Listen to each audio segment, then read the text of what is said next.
नमस्कार दर्शकवृन्द। कतिपय दर्शक श्रोताहरूले प्रतिवेदनको ढाँचाले मात्रै पुगेन, प्रतिवेदन के कसरी लेख्ने हो, लेखेरै देखाउनु पर्यो सर भन्नुभएको छ। अघिल्लो पटक मैले प्रतिवेदनको ढाँचा युट्युब च्यानलमा अपलोड गरेको थिएँ र त्यो सँगसँगै टेबल अफ कन्टेन्ट्स पनि कसरी तयार पार्ने त्यस सम्बन्धमा पनि भिडियो सामग्री अपलोड गरेको थिएँ। धेरै साथीहरूले हेर्नु भएको छ र पुरै प्रतिवेदन प्रत्यक्ष लेख्दा अलि बढी नै समय लाग्न सक्छ। तपाईहरुलाई पनि सुन्न हेर्न दिक्क वाक्क होला, तर पनि निराश हुनुपर्ने कुनै आवश्यकता छैन। मैले एउटा नमुना प्रतिवेदन आफैले तयार पारेको छु। त्यसलाई आधार बनाएर तपाईहरुलाई प्रतिवेदन लेख्ने तरिकाबारे सविस्तार वर्णन गर्नेछु। अब म एउटा मैले पहिले नै तयार पारेको प्रतिवेदनको एउटा डकुमेन्ट फाइल छ, यसलाई ओपन गर्छु।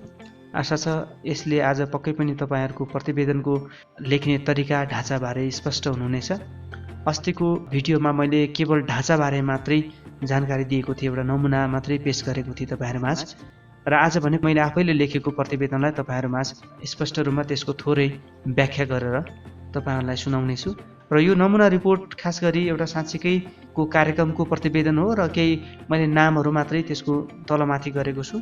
उपभोक्ता समिति गठन तथा परिचालन सम्बन्धी कार्यविधि 2074 एवं योजना खाताबारे अभिमुखीकरण कार्यक्रम भनेर यसरी मैले शीर्षक राखेको छु यसमा।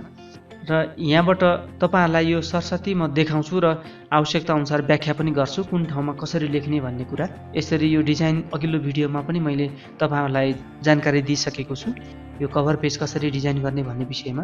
यसरी प्रतिवेदन लेखेर पेश गर्ने, यहाँनिर मेरो आफ्नो नाम, त्यसपछि कार्यक्रम संयोजक भनेर मैले आफ्नो पद राखेको छु, त्यसपछि समृद्ध नेपाल संस्था धादिङ भनेर राखेको छु। यो संस्थाको नाम मैले संस्थाको प्रतिनिधित्व गरेर कार्यक्रम सम्पन्न गरेको र त्यो कार्यक्रमको सम्पन्न प्रतिवेदन मैले तयार पारेको हो एउटा नमुनाको रूपमा।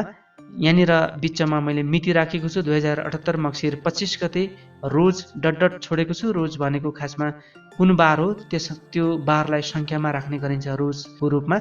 जसरी आइतबार हो भने रोज 1 अथवा मंगलबार हो भने रोज 3, यसरी कुन बारको संख्या कति पर्छ त्यो अनुसार रोज राख्ने गरिन्छ। यसपछि यो पहिलो कभर पेज भइसकेपछि यहाँबाट तल गएपछि विषयवस्तु पनि कसरी राख्ने मैले अघिल्लो भिडियो बनाएको छु, त्यसमा तपाईहरुले हेर्नु होला। स्मार्ट तरिकाले विषयवस्तुहरू हामीले राख्न सक्छौं, त्यसलाई यहाँनिरबाट अपडेट पनि गर्न मिल्छ। यसरी हामीले अपडेट गर्न सक्छौं। केही कुराहरू मैले यसमा अपडेट पनि गरेको छु। यसरी अब विषय सूची राखिसकेपछि यहाँबाट तल जाउँ। अब यो प्रतिवेदनको पहिलो पाना उपभोक्ता समिति गठन तथा परिचालन सम्बन्धी कार्यविधि 2074 एवं योजना खाताबारे अभिमुखीकरण कार्यक्रमको प्रतिवेदन 2078 भनेको छु। यो खास गरी एउटा पालिकामा म लगायतको टिमले उपभोक्ता समितिका पदाधिकारीहरूलाई उपभोक्ता समिति गठन तथा परिचालन सम्बन्धी कार्यविधि 2074 र योजना खाता सम्बन्धी हामीले प्रशिक्षण दिएका थियौं। त्यो प्रशिक्षण कार्यक्रम सम्पन्न भइसकेपछि सम्बन्धित पालिकालाई पेश गर्ने गरी मैले तयार पारेको यो प्रतिवेदनलाई अलिकति तलमाथि गरेर मैले राखेको छु। मैले यसमा गाउँपालिकाको नाम परिवर्तन गरेर नमुना गाउँपालिका भनेको छु। त्यसैगरी संस्थाको नाम समृद्ध नेपाल संस्था भनेको छु, समृद्ध नेपाल संस्था धादिङ। अब पृष्ठभूमि मैले अस्ति पनि तपाईलाई जानकारी दिएको थिएँ अघिल्लो भिडियोमा। जसरी पृष्ठभूमिमा खास गरी त्यसको अवस्था परिस्थितिको बारेमा कार्यक्रमसँग सम्बन्धित रहेर कुन ठाउँमा कसरी सञ्चालन गर्ने, सञ्चालन गर्नुको आवश्यकता, त्यसको उद्देश्य, सहकार्य समन्वयका कुराहरू राखेर हामीले यो पृष्ठभूमि राख्नुपर्ने हुन्छ। किन त्यो कार्यक्रम सञ्चालन गर्नुपर्ने आवश्यकता आइपर्यो, कुन ठाउँमा कार्यक्रम सञ्चालन गर्ने हो र त्यसको उद्देश्य के हो, अपेक्षा अथवा उपलब्धि के हासिल गर्ने उद्देश्यले कार्यक्रम सञ्चालन गरिएको हो, यी कुराहरू पृष्ठभूमिमा राख्नुपर्ने हुन्छ। म यसलाई थोरै पढेर पनि तपाईहरुलाई सुनाउँछु। पृष्ठभूमिमा मैले नेपालको संविधान र स्थानीय सरकार सञ्चालन ऐन 2074 ले निर्दिष्ट गरेको स्थानीय तहको अधिकार क्षेत्रभित्रको विकास निर्माण सम्बन्धी कार्य सञ्चालनको लागि नमुना गाउँपालिकाले उपभोक्ता समिति गठन तथा परिचालन सम्बन्धी कार्यविधि 2074 पारित गरेको छ।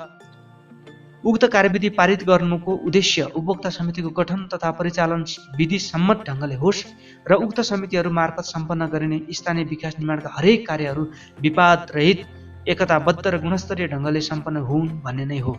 यो पहिलो पानामा यो पहिलो प्याराग्राफमा यसरी त्यो कार्यविधि सम्बन्धी पालिकालाई जोडेर त्यसको उद्देश्यसहित यहाँ कुराहरू मैले राखेँ। त्यसपछि दोस्रो प्याराग्राफमा गाउँपालिकाबाट उपभोक्ता समितिहरूलाई विगतका वर्षहरूमा पनि कार्यविधि र खास गरी योजना खाता सम्बन्धी अभिमुखीकरणहरू पनि गरिँदै आएको देखिन्छ। यद्यपि हरेक वर्ष नयाँ योजना सँगसँगै नयाँ उपभोक्ता समितिहरूको गठन गरिने भएकोले पनि यस्ता अभिमुखीकरणहरू निरन्तर दिइ नै रहनुपर्ने अपरिहार्यता देखिन्छ। गाउँपालिकाबाट सञ्चालित योजनाहरूलाई प्रभावकारी बनाउन र उपभोक्ता समितिलाई निर्दिष्ट नियम तथा परिधिमा रहेर कार्य सम्पादन गर्न सहज होस् भन्ने उद्देश्यले निर्माण गरिएको कार्यविधि एवं योजना खाताबारेको अभिमुखीकरण कार्यले उपभोक्ता समितिहरूका समस्या तथा सवालहरूको पहिचान गरी समस्या समाधानका लागि पहल गर्न र गुणस्तरीय रूपमा योजनाहरू कार्यान्वयन गर्न एवं उपभोक्ता समितिहरूलाई काम कारबाही अगाडि बढाउन सजिलो हुने देखिन्छ भनेर यसरी दोस्रो प्याराग्राफमा राखे। त्यसपछि अन्तिम प्याराग्राफ यो पृष्ठभूमिको, यस विषयलाई ध्यानमा राखी नमुना गाउँपालिका धादिङ र समृद्ध नेपाल संस्थाबीच भएको समझदारी अनुसार गाउँपालिकाका 8वटै वडाहरूमा सम्पूर्ण उपभोक्ता समितिहरूलाई उपभोक्ता समिति गठन तथा परिचालन सम्बन्धी कार्यविधि 2074 र योजना खाताबारे सम्पन्न अभिमुखीकरण कार्यक्रमको प्रतिवेदन विवरण यस प्रकार छ भनेर यसरी पृष्ठभूमिलाई मैले टुङ्ग्याएको छु। तपाईँहरूले पनि यसरी मैले यो कुराहरू तपाईँलाई पढेर सुनाएँ, तपाईँले भिडियोलाई पज गरेर पनि यसबाट तपाईँले हिन्ट लिन सक्नुहुन्छ। दोस्रोमा उद्देश्य राखेको छु। उद्देश्य मैले एउटै बुलेटमा राखेको छु। उद्देश्य राख्दाखेरि जहिले पनि तपाईँले साँच्चै गर्न खोजेको के हो त्यही कुरा जस्ताको त्यस्तै लेख्नुपर्ने हुन्छ। जस्तै नमुना गाउँपालिकाका 8वटै वडाहरूका उपभोक्ता समिति र नागरिकहरूलाई उपभोक्ता समिति गठन तथा परिचालन सम्बन्धी कार्यविधि 2074 एवं योजना खाताबारे अभिमुखीकरण गर्ने भन्ने। जहिले पनि उद्देश्य लेख्दाखेरि गर्ने अथवा गराउने यस्तो खालको हुन्छ। लास्टमा लेख्दाखेरि के गर्ने भन्ने उद्देश्य यसरी लेखिन्छ। तपाईँले यो कुरालाई ध्यान दिनु होला। अन्तिममा जस्तो परिवर्तन ल्याउने अथवा केही कुराहरू सुधार गर्ने, प्रशिक्षण गर्ने यी लगायतका यस्ता खालका शब्दावलीहरू अन्तिममा प्रयोग हुन्छन् उद्देश्य लेख्दाखेरि, नचुकिनु होला। मैले यसरी उद्देश्य राखेको छु। त्यसपछि औचित्य। अब यो कार्यक्रमको औचित्य, सिग्निफिकेन्स, यसको आवश्यकता किन पर्यो भन्ने कुरालाई मैले यहाँनिर अब यसलाई एउटै प्याराग्राफ भने पनि हुन्छ। अब यहाँनिर 2टा प्याराग्राफमा राखेको छु किनभने अन्तिममा कन्क्लुजन सहितको यो औचित्य भएको हुनाले यसलाई म थोरै पढेर सुनाउँछु। नमुना गाउँपालिकामा उपभोक्ता समितिहरूले योजना कार्यान्वयनको जिम्मेवारी लिइसकेपछि गुणस्तरीय काम गराइ र दस्तावेजीकरणमा कठिनाइ लगायतका समस्याहरू देखिँदै आएका छन्। स्वाभाविक रूपमा सबै उपभोक्ता समितिका पदाधिकारीहरू उपभोक्ता समिति गठन तथा परिचालन सम्बन्धी कार्यविधि र योजना खाताबारे विज्ञ हुँदैनन्। रीतपूर्वक अर्थात् कार्यविधि र योजना खातामा उल्लेखित निर्देशन अनुसार कार्य र दस्तावेजीकरण गर्नुपर्नेमा सो अनुसार गर्न नसकी समितिका पदाधिकारीहरू एउटै कार्य पटक पटक दोहोर्याएर गर्नुपर्ने झन्झटमा परिरहेका देखिन्छन्। यसले गर्दा योजना कार्यान्वयनमा ढिलासुस्तीका साथै गुणस्तरीय योजना कार्यान्वयनमा बाधा पुगिरहेको हुन्छ। पालिकाले निर्माण गरेको कार्यविधिका बारेमा सबै वडा तथा वडा अन्तर्गतका उपभोक्ता समितिका पदाधिकारीहरूलाई अभिमुखीकरण गर्न नसक्दा समयमै योजना सम्झौता, रकम भुक्तानी र योजना सम्पन्न नहुने समस्याहरू देखिँदै आएका छन्। तसर्थ पालिकाले निर्माण गरेको उपभोक्ता समिति गठन तथा परिचालन सम्बन्धी कार्यविधिले गरेको निर्देशन र योजना खाता उपभोक्ता समितिको काम कर्तव्य अधिकार, योजना कार्यान्वयन, योजनाको रकम भुक्तानी, योजना निर्माणको गुणस्तर सुधार तथा योजना सम्झौताको ढाँचाका विषयमा उपभोक्ता समितिका पदाधिकारीहरूसँग सैद्धान्तिक तथा प्रयोगात्मक शैलीबाट अभिमुखीकरण गराउँदा यसको उपलब्धि सकारात्मक हुने देखिएकोले यस कार्यक्रमको आयोजनाको आवश्यकता देखिएको हो भनेर यसरी मैले 2टा प्याराग्राफमा लेखेको छु। माथिल्लो प्याराग्राफमा खासमा समस्या के छ त फिल्डमा भन्ने कुराहरू माथिल्लो प्याराग्राफबाट झल्कियो भने दोस्रो प्याराग्राफमा आउँदाखेरि अब यो कुराहरूका कारणले यो कुरामा हामीले तालिम दिनुपर्छ, प्रशिक्षण दिनुपर्छ, त्यही भएर यो आवश्यक छ भन्ने कुराहरू यहाँ आइसकेको छ। यसरी हामीले औचित्य पुष्टि गर्न सक्छौँ। त्यसपछि अब क्रियाकलापलाई 1 नम्बर राखेर मैले हाइलाइट गरेको छु। समृद्ध नेपाल संस्थाद्वारा नमुना गाउँपालिकाका उपभोक्ता समिति एवं नागरिकहरूलाई उपभोक्ता समिति गठन तथा परिचालन सम्बन्धी कार्यविधि 2074 का साथै योजना खाताबारे पालिकाका 8वटै वडाहरूमा उपभोक्ता समितिका पदाधिकारी तथा नागरिकहरूलाई यही 2078 मङ्सिर 1 देखि 20 गतेसम्म अभिमुखीकरण कार्यक्रम गरिएको थियो। पालिकाका 8वटै वडाहरूमा सम्पन्न अभिमुखीकरण कार्यक्रमको विवरण यस प्रकार छ भनेको छ। 1 नम्बरदेखि 8 नम्बर वडासम्म कुन मितिमा कहाँ गरेको थियो भन्ने कुराहरूको यहाँनिर मैले लिस्ट राखिदिएको छु। वडा नम्बर 1 को डट भन्ने चाहिँ यो ठाउँको नाम, टोलको नाम यहाँनिर राख्नु उपयुक्त हुन्छ। मैले डट छोडिदिएको छु। यसरी हामीले 8वटै वडामा कुन ठाउँमा कुन मितिमा कार्यक्रम गरियो यो कुराहरू विवरण राखिदिएँ। सामान्यतया यो धेरै ठुलो वृहत खालको रिपोर्ट होइन, सामान्य रिपोर्ट हो। किनभने ठुलो मान्छेले त रिपोर्टहरू आफ्नो ढङ्गले लेखिहाल्नुहुन्छ, तर सामान्य मान्छेलाई सामान्य रिपोर्ट कसरी बनाउने भन्ने सम्बन्धमा मैले जानकारी दिन खोजेको हुनाले सामान्य नै मैले रिपोर्ट तयार पारेको छु। त्यसै गरी यसपछि मैले प्याराग्राफमा नमुना गाउँपालिकाका 8वटै वडाहरूमा उपभोक्ता समिति एवं नागरिकहरूलाई उपभोक्ता समिति गठन तथा परिचालन सम्बन्धी कार्यविधि 2074 का साथै योजना खाताबारेको अभिमुखीकरण कार्यक्रमको सहजीकरण समृद्ध नेपाल संस्था धादिङमा कार्यरत कार्यक्रम संयोजक दीपक बोहरा, फिल्ड अधिकृतहरू हितेश अधिकारी र दिनेश श्रेष्ठले गर्नुभएको थियो। उक्त कार्यक्रमहरूमा सम्बन्धित वडाका वडा अध्यक्ष, कार्यपालिका सदस्य, वडा सदस्यहरू, वडा सचिव, विभिन्न उपभोक्ता समितिका पदाधिकारीहरू र अन्य स्थानीय नागरिकहरूको सहभागिता रहेको थियो।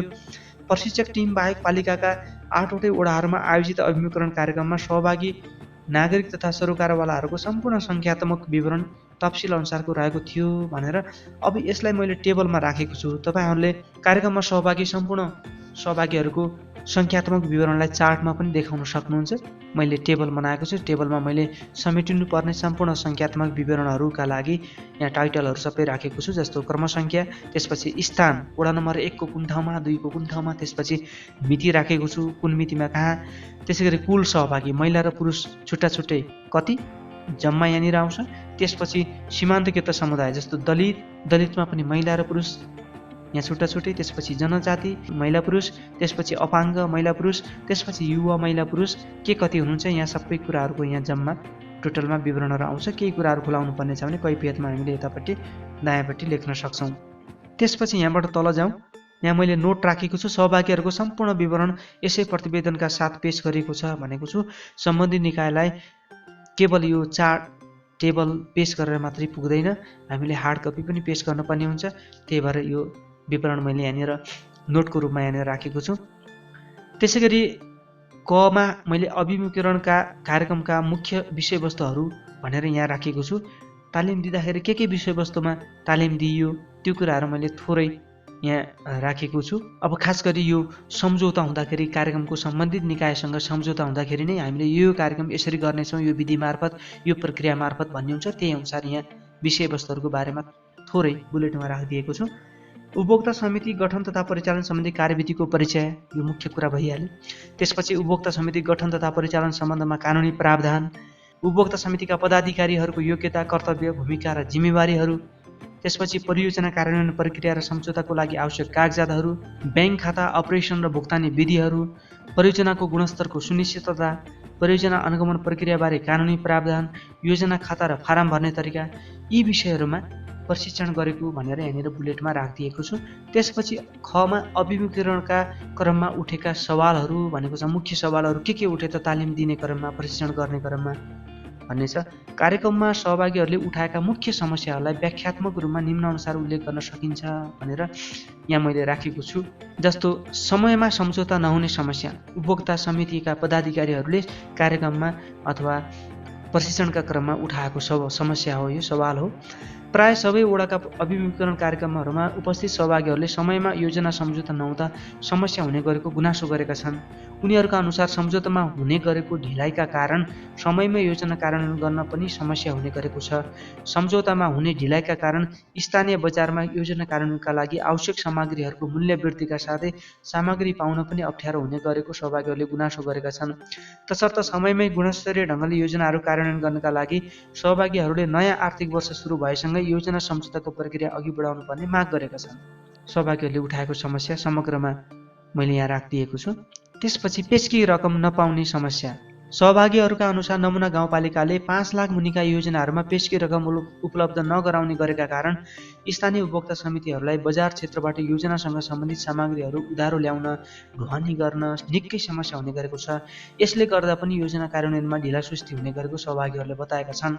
साँझ बिहान छाक टार्न मुस्किल हुने स्थानीय नागरिकहरू नै उपभोक्ता समितिको पदाधिकारीको रूपमा रहने र योजना कार्यान्वयन गर्ने भएकोले उनीहरूको आर्थिक अवस्था दयनीय हुने र स्थानीय बजारसँग पनि विश्वास योग्य पहुँच नहुने भएकोले पेशकी बिना सामग्री खरिद गर्न र ढुवानी गर्न साह्रै मुस्किल भएको हुने गरेको सहभागीहरूले गुनासो गरेका छन्। उनीहरूका अनुसार गाउँपालिकाले योजना र लाभान्वित घरधुरीहरूको मूल्याङ्कन गरी 5 लाख मुनिका योजनाहरूमा पनि पेस्के उपलब्ध गराउनुपर्ने माग गरेका छन् भनेर यो समस्यालाई पनि यहाँ राखेको छु। त्यसै गरी उठेको समस्या अर्को छ जिल्ला दर रेटका कारण समस्या। प्राय सबै वडाका सहभागीहरूले योजना कार्यान्वयनको समयमा बजारबाट सामग्री खरिद वा दक्ष मिस्त्री ल्याउँदा जिल्ला दर रेटमा उल्लेख भएको ज्यालाभन्दा ठिक दोब्बर भएर मूल्य बढ्नुले समस्या भएको बताएका छन्। नयाँ आर्थिक वर्षमा नयाँ जिल्ला दर रेट राखिँदा योजना कार्यान्वयनको समयमा बढ्ने सम्भावित बजार मूल्यलाई ख्यालै नगरी दर रेट उल्लेख गर्दा हरेक उपभोक्ता समितिहरू मारमा परेको गुनासो गरेका छन्।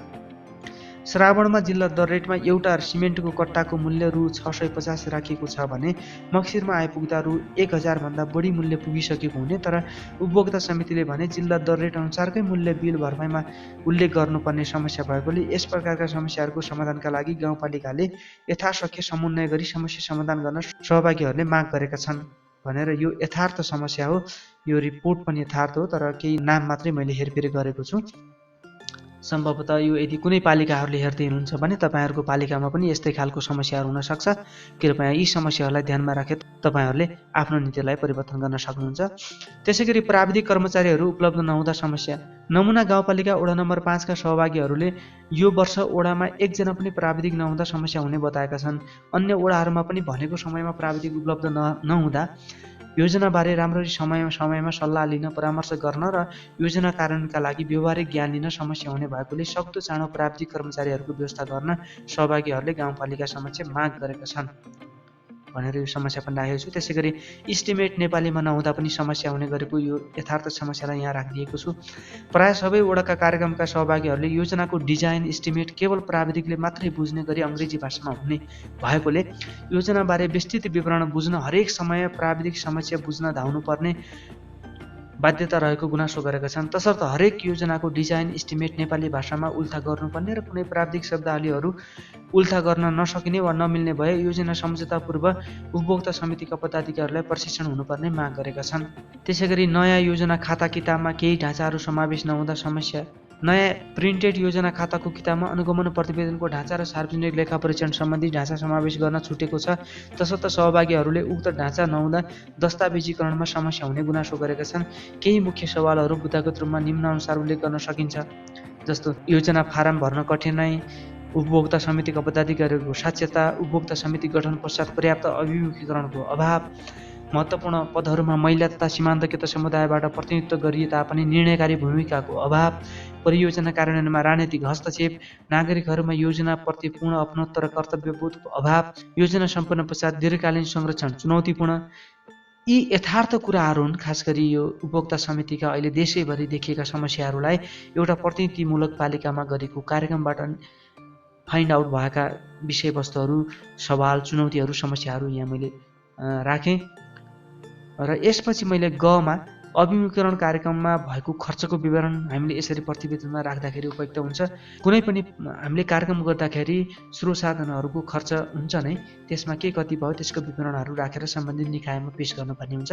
मैले यहाँ एउटा प्याराग्राफ पनि लेखेको छु। मिति 2078 मक्सिर 1 देखि मक्सिर 20 गतेसम्म नमुना गाउँपालिकाका 8वटै वडाहरूमा सम्पन्न उपभोक्ता समितिका पदाधिकारी एवं नागरिकहरूलाई उपभोक्ता समिति गठन तथा परिचालन सम्बन्धी कार्यविधि 2074 र योजना खाताबारेको अभिमुखीकरण कार्यक्रममा भएको सम्पूर्ण खर्च विवरण यस प्रकार रहेको छ भनेर क्रियाकलाप नम्बर 1 भनेर राखिदिएको छु।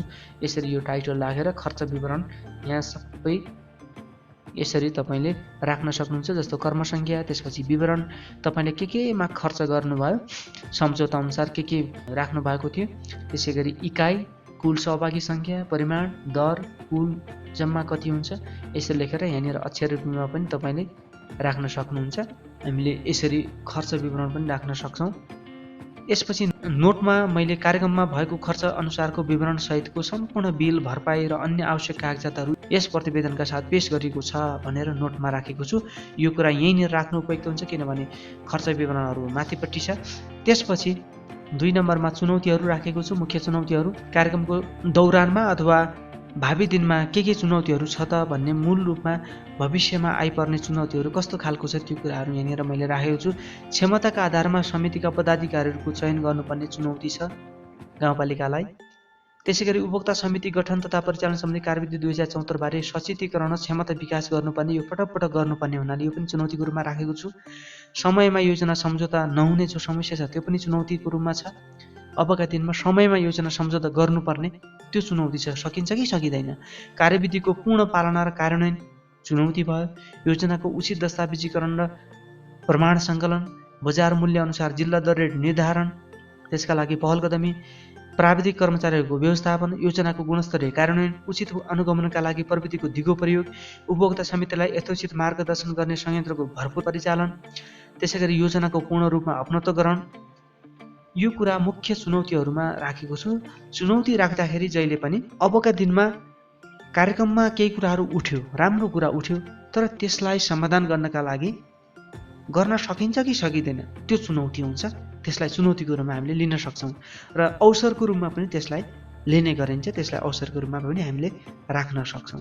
यसरी चुनौती राखिसकेपछि अब अवसर र सुझावहरू भनेको छु। अब यसमा केही कुराहरू चुनौती सँगसँगै अवसरको रूपमा पनि कतिपय कुराहरू दोहोरिन सक्छन्। योजना तर्जुमा प्रक्रियासँग अन्तर सम्बन्धित गरी अभिमुखीकरणको निरन्तरताका लागि पालिकाद्वारा वार्षिक रूपमा नीतिगत रूपमा सम्बोधन र बजेट विनियोजन, त्यसैगरी योजना सम्झौतामा हुने ढिलाइका कारण समयमा योजनाहरू सम्पन्न नहुने र गुणस्तरीय रूपमा सम्पन्न नहुने हुँदा यो समयमा योजना सम्झौता हुनु जरुरी। त्यसैगरी सामान्य साक्षरी उपभोक्ता समितिका पदाधिकारीहरू अङ्ग्रेजी भाषामा लेखिएको योजनाको डिजाइन एस्टिमेट बुझ्न नसक्ने भएकोले नेपाली भाषामा उल्था गर्नु जरुरी। योजना कार्यान्वयनको समयमा जिल्ला दर रेट अनुसार व्यापारीहरूले माल सामान बिक्री गरे नगरेको सम्बन्धमा प्रभावकारी अनुगमनका लागि समन्वय र सहकार्य सुझावको रूपमा। त्यसैगरी योजना र लाभान्वित घरधुरीहरूको प्रकृति र सङ्ख्याको मूल्याङ्कनका आधारमा 5 लाख मुनिका योजनाहरूका लागि समेत पेस्की उपलब्ध गराउन सकिने। त्यसैगरी आधुनिक प्रविधिको प्रयोग मार्फत उपभोक्ता समितिका गतिविधिहरूको अनुगमन, प्रविधिको प्रयोग मार्फत प्रमाणमा आधारित गुनासो सङ्कलन, सुनवाई र योजनाहरूको पारदर्शी र गुणस्तरीय कार्यान्वयन गर्ने परिपाटीको विकास, त्यसैगरी स्थानीय उपभोक्ता समितिहरूको साक्षरता अभिवृद्धि अभियान लगायतका सुझावहरू मैले यहाँनिर राखेको छु। त्यसपछि अब अन्तिममा हामी निष्कर्षमा पुग्यौँ।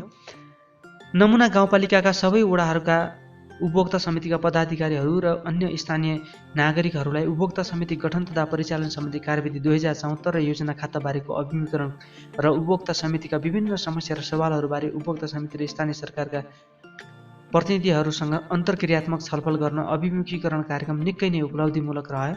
यसले उपभोक्ता समितिका पदाधिकारीहरूलाई आफ्नो पदीय जिम्मेवारी र कर्तव्यहरू लगायत अन्य कानुनी प्रावधानहरूबारे जानकारी प्रदान र प्राप्त गर्न अवसर प्राप्त भयो। अभिमुखीकरणका क्रममा सहभागी उपभोक्ता समितिका पदाधिकारीहरूले उठान गरेका विभिन्न समस्या र सवालहरू सङ्कलनका लागि समेत अभिमुखीकरण कार्यक्रम फलदायी रह्यो। उक्त समस्याहरूको समाधानका लागि गाउँपालिकाले उचित कदम चाल्न सक्नेछ। आगामी दिनहरूमा पनि यस्ता अभिमुखीकरणहरूलाई अझ व्यापक, विस्तृत र व्यवस्थित रूपमा प्रशिक्षण गर्न सकेको खण्डमा कानुन सम्मत र रीतपूर्वक योजनाहरूको उचित दस्तावेजीकरण, गुणस्तरीय कार्यान्वयन एवं त्यसको दीर्घकालीन उपयोग मार्फत पालिकाको सर्वाङ्गीण विकासमा मद्दत पुग्नेछ भनेर निष्कर्षमा राखेको छु। अब तपाईँले कार्यक्रमका उपलब्धिहरूलाई यहाँ छुट्टै जस्तो चुनौतीहरू छन्, समस्याहरू हामीले लेख्न सक्छौँ, त्यसको माथिपट्टि उपलब्धिहरू भनेर एउटा छुट्टै बुलेटमा पनि तपाईँले राख्न सक्नुहुन्छ। मैले निष्कर्षमै सबै कुराहरूलाई निचोडको रूपमा राखेँ। यसरी हामीले यो प्रतिवेदन लेखिसकेपछि अन्तिममा यहाँनिर अनुसूचीहरू भनेर राख्नु होला। अनुसूची 1 मा कार्यक्रमसँग सम्बन्धित केही तस्बिरहरू, यदि कुनै प्रकाशनमा आएको छ कुनै पत्रपत्रिकाहरूमा भने अनुसूची 2 मा कार्यक्रमसँग सम्बन्धित पत्रपत्रिकामा छापिएका केही समाचारहरू भनेर राख्न सक्नुहुन्छ। त्यसै गरी अरू केही त्यस्तो खालको इभिडेन्सहरू, प्रमाणहरू छ भने तपाईँले अनुसूचीमा राख्दा उपयुक्त हुन्छ, तपाईँले राख्न सक्नुहुन्छ। यसरी हामीले एउटा प्रतिवेदनलाई सजिलो तरिकाले हामीले लेख्न सक्छौँ। प्रतिवेदन भनेको धेरै अप्ठ्यारो विषय नठान्नु होला। यो मैले तपाईँहरूलाई यथार्थ प्रतिवेदन हो, तर पनि केही नामहरू मात्रै मैले हेरफेर गरेको थिएँ। अब भने प्रतिवेदन लेख्न त्यति समस्या नहोला। आशा छ मलाई प्रतिवेदन लेखनका लागि अनुरोध गर्ने साथीहरूलाई, मित्रहरूलाई, दर्शक श्रोताहरूलाई पनि यो प्रतिवेदनको पूर्ण विवरणले, विस्तृत जानकारीले सहज हुनेछ। आगामी दिनमा केही तपाईँका लागि नयाँ जिज्ञासा छ, केही कुराहरू तपाईँले नबुझेको नजानेको केही कुराहरू छ भने कृपया कमेन्ट गर्न सक्नुहुनेछ। तपाईँहरूलाई जानकारी होस् भन्ने उद्देश्यले आफूले जानकारी पाएका, आफूलाई जानकारी भएका, आफूलाई भएको ज्ञान तपाईँहरूमा बाँड्ने प्रयत्न मात्रै मैले गरेको हुँ। तपाईँको कमेन्टकै आधारमा मात्र मैले यो प्रतिवेदनसँग सम्बन्धित विवरणहरू राख्दैछु, होइन भने मैले खास गरी टेक सोल्युसनमा टेक्निकल इस्युहरू मात्रै मैले राख्ने गर्छु। कतिपय साथीहरूलाई सामाजिक क्षेत्रमा काम गर्ने व्यक्तिको रूपमा मलाई चिन्नु भएकोले पनि होला, उहाँहरूले रिक्वेस्ट गर्नुभयो र मैले युट्युब च्यानलमा धेरैलाई जानकारी दिने उद्देश्यले यो राख्ने मौका पाएँ। तपाईँ सबै साथीहरूलाई, मित्रहरूलाई धन्यवाद छ। तपाईँको कारणले अरूले पनि जानकारी लिने मौका पाउनु भयो। यदि टेक सोल्युसन युट्युब च्यानललाई सब्सक्राइब गर्नुभएको छैन भने कृपया सब्सक्राइब गर्नुहोला र सँगै रहेको बेल बटनमा पनि प्रेस गर्नुहोला। आगामी दिनमा फेरि नयाँ भिडियोको साथ म उपस्थित हुने नै छु। तबसम्मका लागि म बिदा हुन्छु। धन्यवाद।